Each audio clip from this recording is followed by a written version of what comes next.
Okay. We are looking at backus neural form and syntax diagrams. I told you that the human languages like English, French, they can have their own different ways how statements must be stated. What we call grammar. In English, when you're writing statements, there's a special way how the statements must be written. If I'm saying, if I'm one person and I want to come tomorrow, I'll say I'll come tomorrow. If we are very many people, we shall say we shall come tomorrow. So it means that the way you state those statements is different, and that is called grammar. So even computer languages also have their own different grammar or rules how statements must be written. What I mean by computer language, those are languages which are used to develop software. For example, Java, Visual Basic, those languages that we write. When you're developing software, you must write the instructions in software, but when you're writing them, you use what we call computer languages, like Java, like Visual Basic, you have C++. But each of those statements has got a different way how the statements must be written. And now, in programming, we call that syntax. Syntax means a specific order in which statements must be written in a specific computer language. Now, the syntax of the grammar of English language was made by the Europeans. They came up with that, people came up with that grammar. Now, even programming languages, people come up with the grammar. It's you to sit down and state the grammar that you want. For example, if I want to write a statement that an instruction, a computer instruction that maybe outputs the sum or finds the sum of two numbers, and I have my own computer language called maybe Ivan. Is it okay? Maybe there's a computer language called Ivan, but Ivan, in that language called Ivan, if you want to write an instruction which finds the sum of two numbers or the product of two numbers, let's take the product this time, so they will take the sum. Then I come up with my own syntax. I come up with my own grammar. When I'm coming up with my own grammar, I must use what we call the backus neural form and the syntax diagram to display the grammar, to design the grammar. So if I'm saying product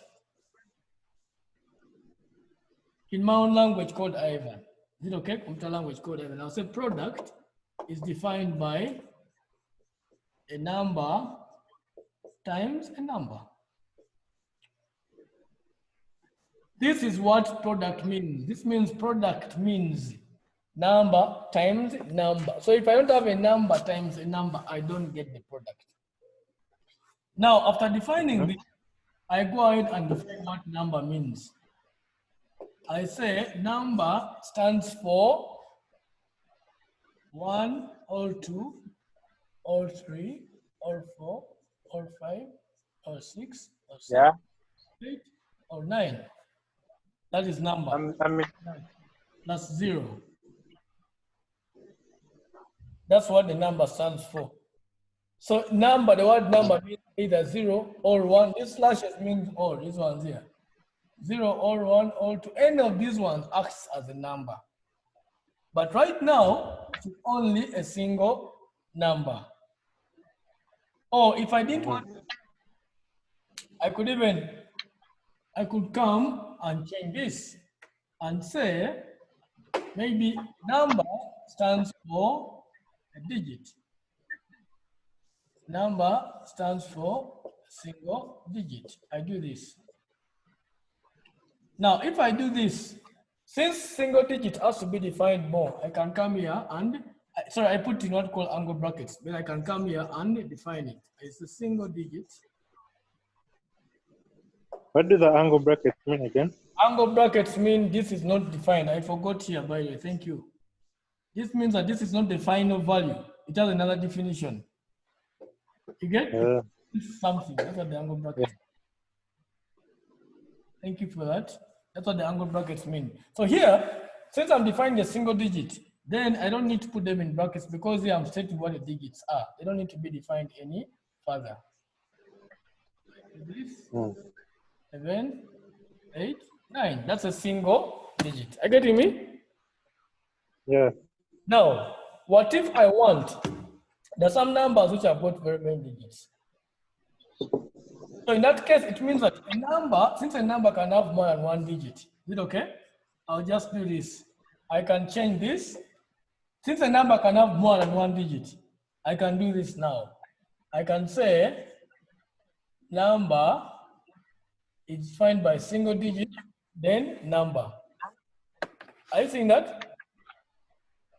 Oh, okay. Now I actually get that now. You see now, because why I'm doing this, because here, for example, if I've got like maybe 3, I can go and have here another definition. Is it okay? Remember this definition, this definition here is having 2 parts. It's still having a single digit and number. So single digit and again number, which means if I've got like 1 here, in the first place I have 1 here, it means I can have 2. Is it okay? And I can even have another number. You understanding? Yeah. So you can't single digit. I can have a single digit or I can have many. What was the question again? You can't put single digit, then single digit again. No, that will mean only 2. Only 2 numbers then, It will be only 2 digits. Because single digits means 1. Oh, okay. So here actually, thank you for checking that. Here I'll have single digit or which means I can either have a single digit alone or I can have a single digit. I can have a single digit. Then I combine it with number again. So those are 2 separate numbers. Those are like, the first one can be 1 digit. Then I can either have 2 or I can have many. I can either have 1 digit alone. You getting me? Or I can have 1 digit plus other digits. That's what it means. Okay. Now, that is called recursion. This is called recursion because we are repeating the same thing. And for you, what you need to do is very simple. For you, what you need to master is that whenever I want to have more than 1 value repeated, I want to repeat the same name at the end. The same definition is repeated. That's all you need to know. Do you get? Okay. Very good. Yeah. Now, after this, we are now done. The next thing now is going to be to test. Test this one. To test these statements, and we prove whether the statements can meet what the backus naur form definition that we have made. Now, if you don't want to use backus naur form, you can have this also done using what we call syntax diagrams. So for syntax diagrams, if I'm using syntax diagrams, I'll have this. I would say product. Are you there? Product is defined by number. Now, in this time, they put the number in square brackets. Number times. So here, I put the times. Because it's not going to be defined anymore. Then here, I put what? Number. That's how you define it. That is the first line. The second line will have number is defined by single digit. Then or. Now here, when I use the word or comes like this. The or comes down here. It is either single digit. Let me make it clear. I love single digit. Or now the or comes down. Or I love single digit. Like this on the same line with number. We're going to see this anyway. Let me give you an example, make it more clear. My screen's a bit small. But let me just display for an example, then I interpret for you. Is that fine? What you do in backus naur form is what you do in syntax diagram, but the presentation is what? Is different. That is all. Should not confuse you. Just because the presentation is what? Is different. It's not the same. That is all. Otherwise, the rest of the things are the same. So let me just load here the class quickly. Let me load the other class quickly. Then I share with you. So here we are. I'm on year 13. Everything is right here. So I was looking at, let me begin with this.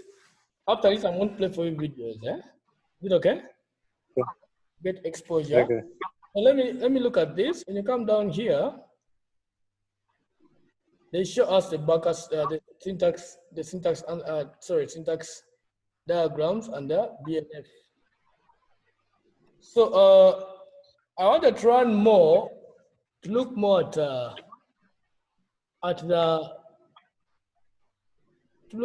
the syntax diagram, but it's okay. So can you interpret this properly? That an integer means a digit or integer. I think you understand that well now. An integer means a digit or integer. So the next thing you are going to define is what a digit means. What a digit means. So you come down here. What does digit mean? So they define here, the digit is either 0 or 1 or 2 or 3 up to 9. Is that okay? Then there's what we call a signed integer and unsigned integer. A signed integer is an integer which begins with a positive sign or a negative sign. Unsigned doesn't mind about the sign. So here, the unsigned integer does not have a plus or minus at the beginning. No, it's just as a digit, and then the digit comes back and then brings back. I think now you understand what this statement means. That can be a single, or it can be a digit combined with other digits. You get that? Okay, yeah. So here I can have 5, a single 5, or I can have a 5. Then when I call back the same, I can have another 5, another 5. So this one makes it continuous to be longer and have more digits. That's how it is. Just okay, yeah. Is it okay? Just have to. Yeah. Now, when you come to the syntax diagram, this is how you do it. For syntax diagrams, I'm defining what integer means, because said integer means digit. For digit, you shall define it like you shall say integer means digit. Now, you see this arrow which goes back up. Because remember, definition here is saying integer is digit, then integer. Which means the integer is brought back, brings back the same definition. Is it okay? What you call being recursive? Recursive means being continuous and being like more than once. So here, for the syntax diagrams represent recursion or to make something longer more and more. You just basically define that this is digit, then you bring back that definition. The arrow means I'm bringing back the same definition. So it's a digit or it's many digits. That's what this arrow means. Then here, what a digit means. Here they're showing you that a digit means either 0 or 1 or 2. Are you getting me? The ors go downwards. Is that fine? Now we get back here. I think now you're able to define this. If you look at the backus newer form, which is right up there, they're saying that a signed integer either begins with 1 followed by unsigned, because unsigned we had the digits already, which were defined up. Remember? Yeah. Very good. So yeah, they're saying a signed integer begins with a plus followed by the unsigned integer. So the unsigned, or it's very good. Begins with the unsigned. Begins with a negative and then the unsigned integer. Remember the unsigned integer, we defined it up here already, which was what? A digit or many digits. So here they're saying a signed integer begins with a plus, either begins with a plus followed by many digits or 1 digit, or it begins with a minus followed by a digit or many digits. That's what it means. Very good. Now, you note that the plus is not in angle brackets? Yeah. Why? It's already defined. It's already defined. Does not need a further definition. That's very good. But unsigned means a further what? Definition. Is it okay? Which is actually here. They've defined it again. You see it here? That unsigned, when you put in the angle bracket, you must define it at the bottom. Is it okay? They're saying unsigned means digit or digit. You get? Mm-hmm. That's Yeah. very good. Now, when you come here to the syntax diagram, here they're saying a signed integer, they would have written the word signed integer up here. Means either, it begins either with a plus or, you see? A plus or. So for or, you go down, followed by, you see? Followed by a digit. Remember here, continuous, there are very many digits. Getting me? That's why you're having that arrow. So it means a signed integer begins with either a positive sign or negative sign, followed by either a single digit or many digits. That's what that means. Is it okay? Yeah. Very good. So with that now, what I'm going to do is to play for a video. You watch and see. In the notes here, there's another example here for the variable. How we write variables, because variables, you didn't learn programming, but variables are just words that represent, they're like words and a set of characters that represent values. But a variable is supposed to begin with a letter. A variable contains letters, underscore, and numbers, but begins with a letter. So in that case, if I take you back to the board, if you're coming up with our own definition, you shall have something like this. Variables contain either letters, numbers, and the underscore, but they begin with letters. So in that case, this is how we define a variable using backus naur form. This is my own definition. So I'll say a variable is defined by a variable, actually also put in angle brackets. A variable is defined by, we say it begins with a letter. So here I'll put letter. It's defined by a letter, begins with a letter, then followed by either a letter or the underscore, or, I get you me? But it does not begin with the rest. So here I shall just say, it begins with a letter, then it can be followed by, after a letter, it can be followed by a letter itself. It can be followed by a letter, or can be followed by a letter. If I put this or here, it means I either have a letter alone or I have a letter followed by the underscore. I do this, the underscore. I can do that. Then followed by a digit. I can do that. That can be my own definition. Now I have to go further and define what underscore means. So I'll do this. That the underscore is defined by this sign. Then I go to the digit. A digit is defined by either 0 or 1 or 2 or 3 or 4 or 5 or 6 or 7 or 8 or 9. And if not that, it can repeat itself. I can have digit there because I can repeat very many digits. When I go to the letter also can be defined as either I can have the uppercase letters or lowercase letters. If I want to define them once, I'll just do A, B, C until Z.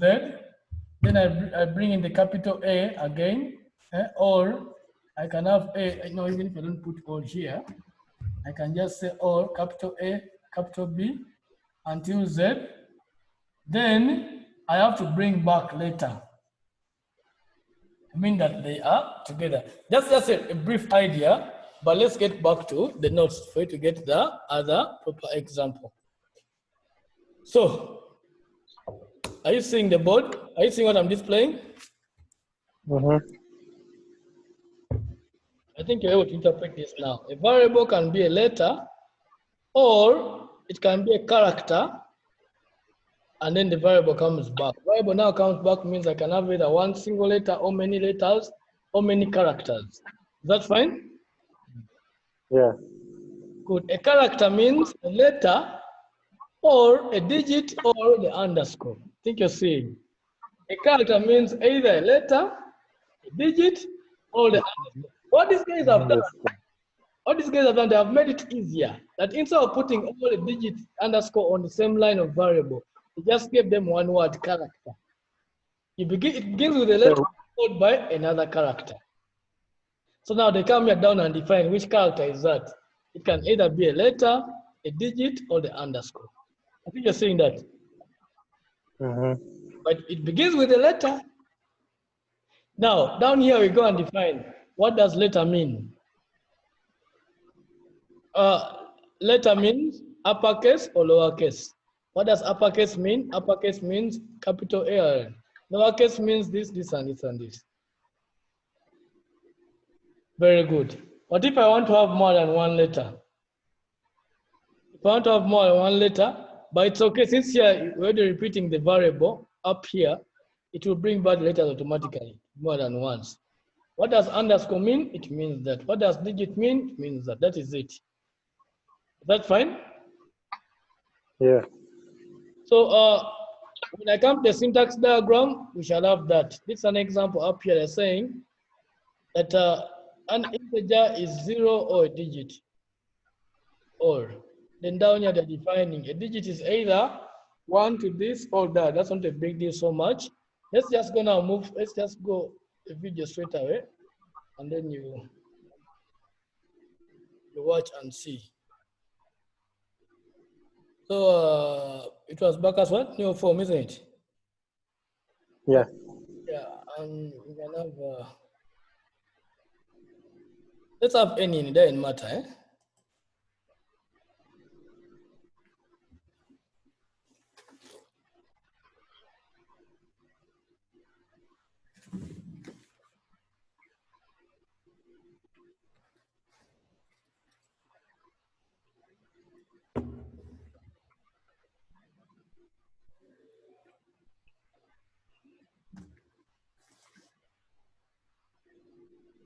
In this final video on our series of regular and context-free languages, we're going to be able to check language syntax by referring to Bnf or syntax diagrams and formulate simple product rules.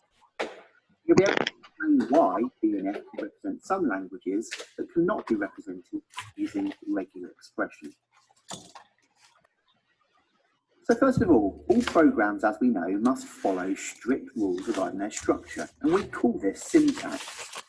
So here's 3 for loops, but they're all being implemented in a slightly different way depending on the language. So Aman, we're going to be here I want to show you in this final an example of different statements in different languages. Eh? Using all programs as we I think you're saying this. Yeah. So they're displaying, they're trying to tell you that we have different computer programming languages. We have Pascal, we have basic, we have C++, but the way you present the loop, for example, is something called a loop in programming. The way you write a loop in Pascal is different from the way you write it in Visual Basic, and it's different from the way you write it in what? In C++. So now, those different ways of writing those statements is what we call syntax. Now, who dictates the syntax or the different ways how statements must be written in programming languages? So, when you want to state how statements must be written in programming languages, you use what we call the Bnf, the backus form, and the syntax diagrams. That's how you design the syntax or the grammar or the way statements must be written in a specific language. So after designing your backus form and your syntax diagrams, whatever I design there is what the computer will be comparing the statements to see if they are being written well or not. For example, if you had a statement in Visual Basic, the computer will run to the backus form and syntax diagram to see how are the statements supposed to be written, then to compare those statements to what was designed there. In case they don't match, the computer will tell you, please, there's a syntax error. There's a grammar The way you wrote your statement is not right. I think you're seeing the role of the BNF and syntax diagrams. Yeah. They're the ones that they use to confirm if the statements have been written properly or not properly. Just that the BNF and syntax diagrams are a blueprint showing this is how statements must be. The computer goes back and confirms what you've written and checks their side. Did you follow the rules? Yes. If yes, program continues. If not, the program stands stuck. It won't continue and they will show an error. Then you rectify that problem. You can change the statement and write it properly. Let's continue.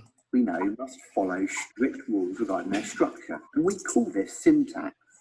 So here's 3 for loops, but they're all being implemented in a slightly different way depending on the language. And as we know, syntax in a language is key and absolute. In order to translate source code into machine code, all the rules of a given language must be defined totally unambiguously. Spoken languages, such as English, are so imprecise we can't even use them for defining unambiguously the grammar or syntax of a computer language. Just an example, take a look at this phrase, I saw a man on a hill with a telescope. So it's pretty obvious what that phrase means. You probably conjured an image up in your mind. But to a computer program, it's not obvious. What does this phrase actually mean? I saw a man on a hill with a telescope. There's a man on a hill and I'm watching with my telescope. Now that may be the image you conjure up in your head. What about this one?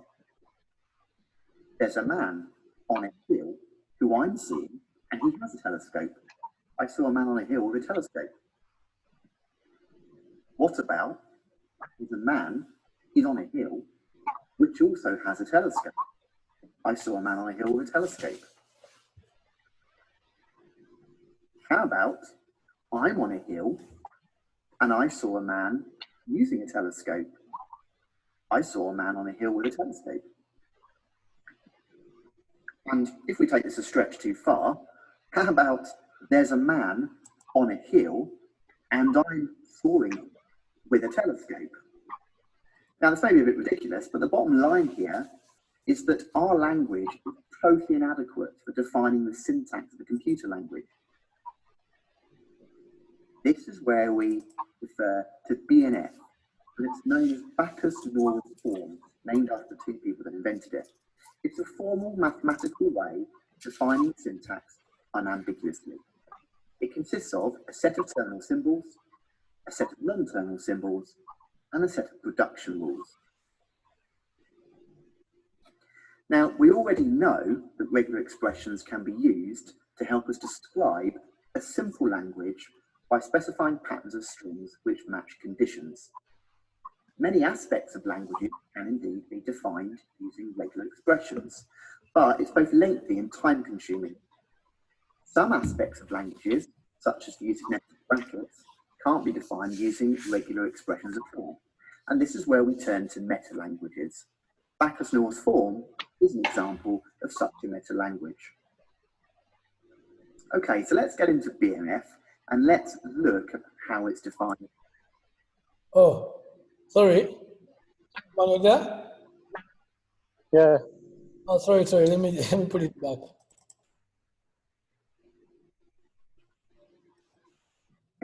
Up to a 0.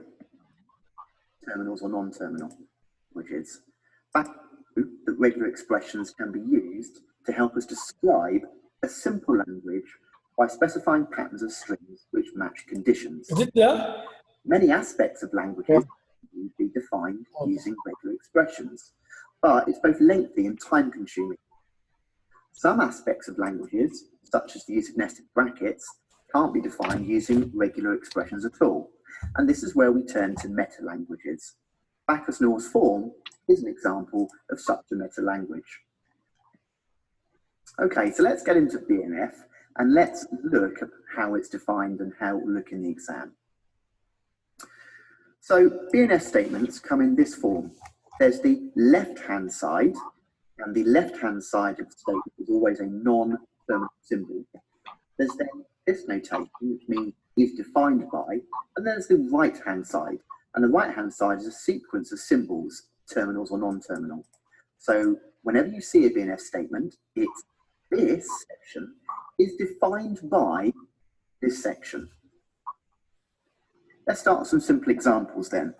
So we're saying a digit is defined as, now the vertical line means or, so this means a digit in this particular language is defined as either a 0 or a 1 or a 2 or a 3 up to a 0. Let's look at another example. In this particular language, a letter can be defined as an A or a B all the way up to Z. We could take that one step further, and having defined a letter, we could say a word in this language is defined as letter. So this means a word is a letter followed by a letter.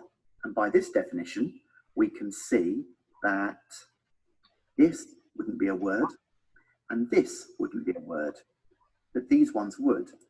Don't forget, it has to be 100% exact. We know that a and she is indeed a word, but in this language, a word has to be a letter, and a letter has to be one of A through Z.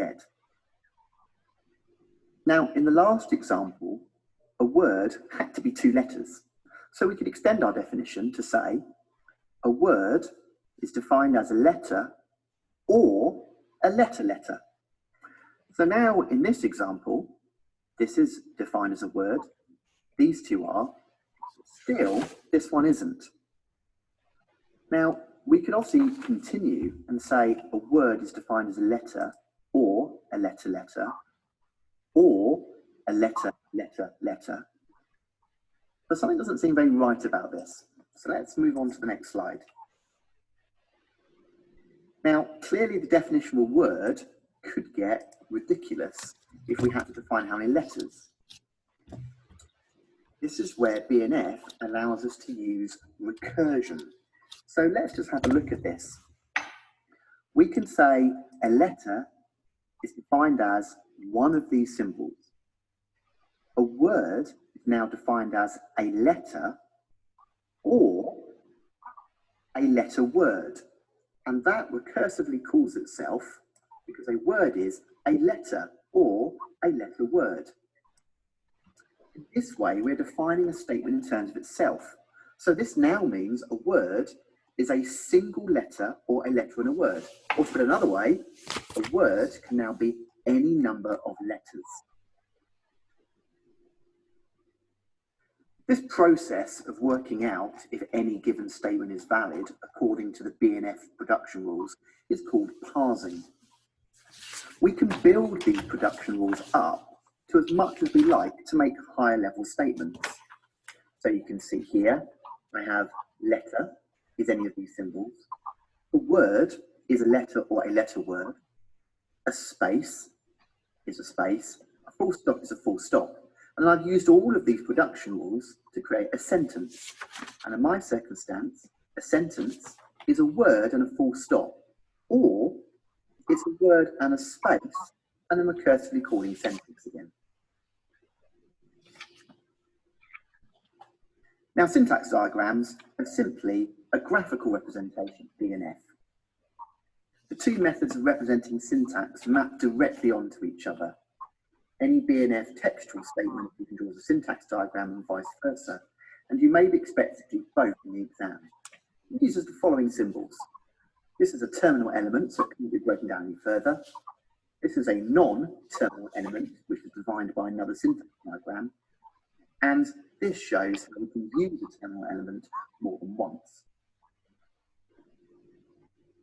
So, here, for example, we've defined a digit as either a 0 or a 1 or a 2. You see there we travel through the diagram once, and we can say a number is any sequence of digits together. Looking at a slightly more complex example, here's our BNF for earlier, and we're saying we want a sentence. So Here we have a letter is defined as any single letter. There's our space, there's our full stop, and a word consists of any number of letters. And here we have the syntax diagram for a sentence. So a sentence equals either a word or a full stop, or a word and a space, a word and a space, a word and a space, and eventually a word and a full stop.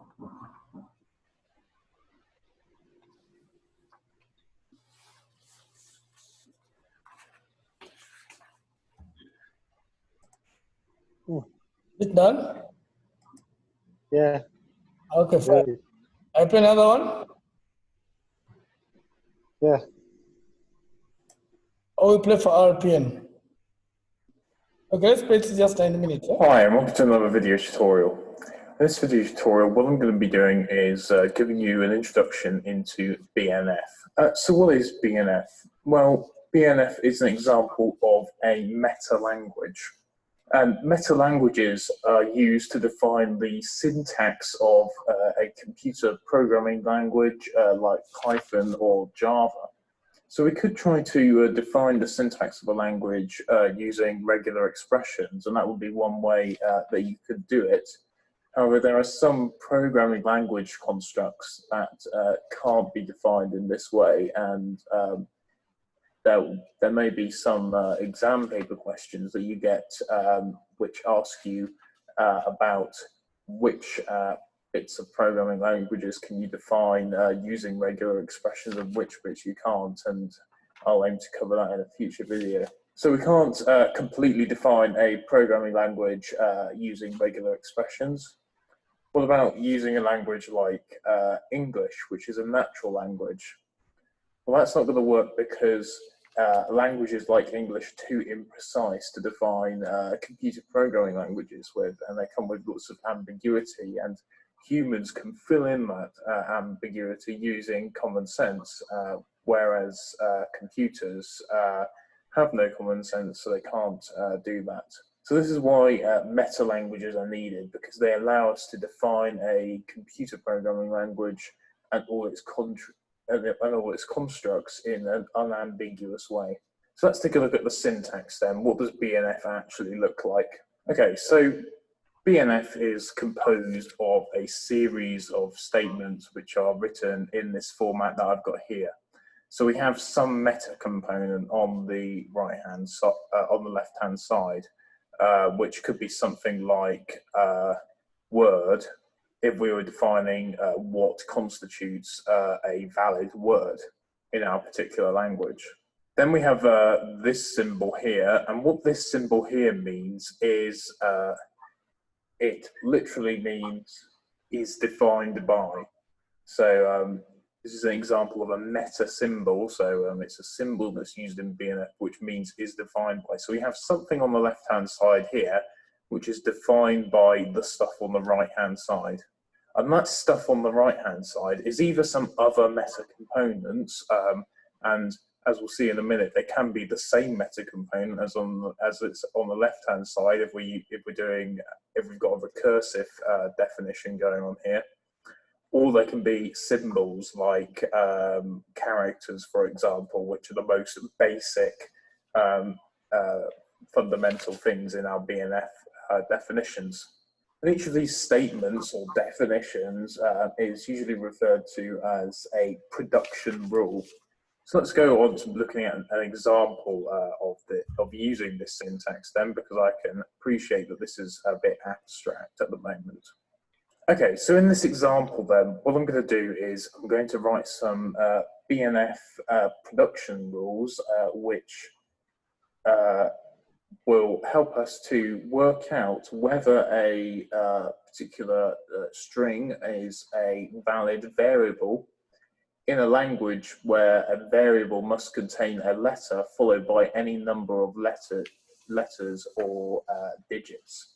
Okay, so here's my BNF for defining a variable. And you can see I've got three production rules here, and the bottom two, what I've got is on the left-hand side, I've got a meta component. So the first one is digit, and the second one in the second rule is letter. And they are defined by, in the case of the first one, digit is defined by 0 or 1 or 2 or 3 or 4 or 5 or 6 or 7 or 8 or 9. So a digit, essentially what this is saying is a digit can be any one of 0 to 9. So that's the first, that's the digit production rule.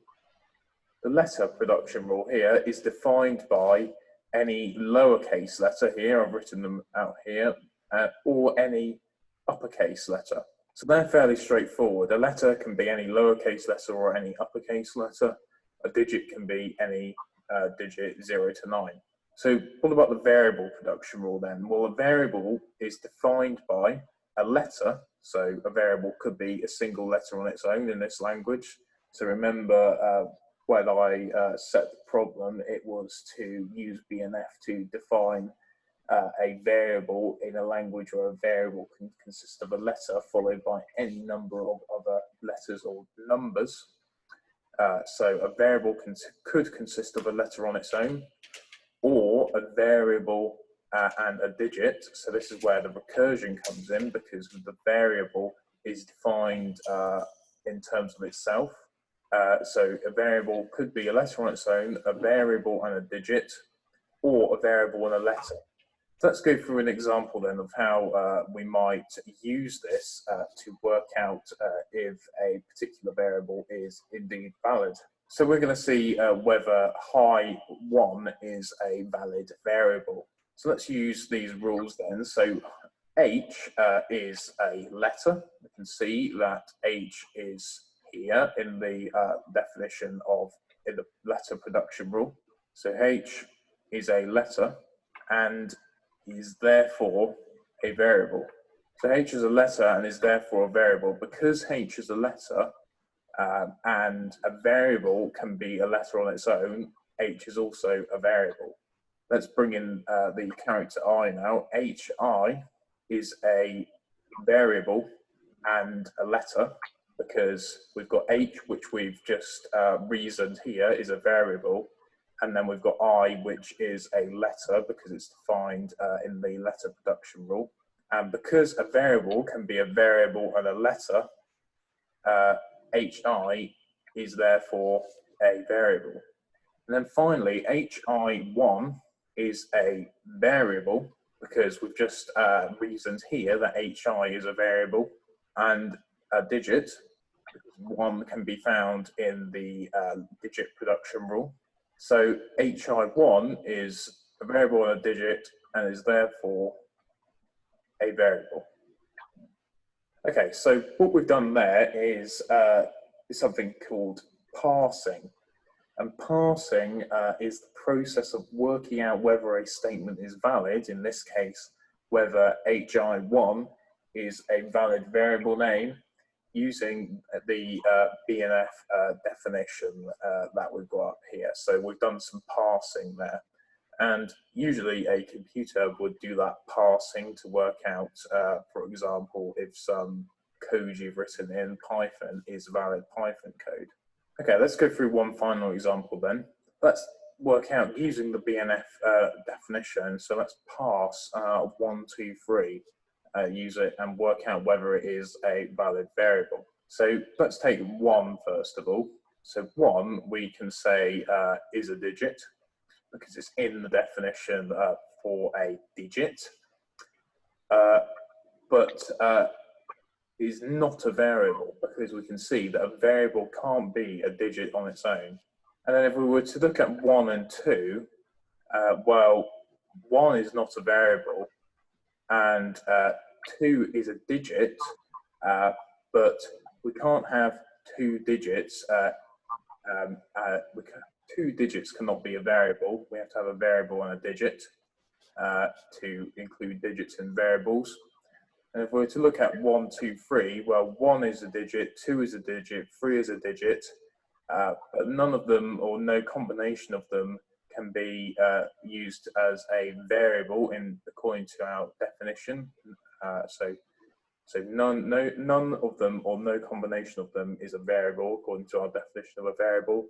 So 1, 2, 3 is not a variable. Okay, so that brings us to the end of my introduction to BNF. Okay, so I hope you found this tutorial video useful, and thanks for watching. So, Aman, have you seen? Yeah, So is it now okay? yeah, it's okay now. Very, very good.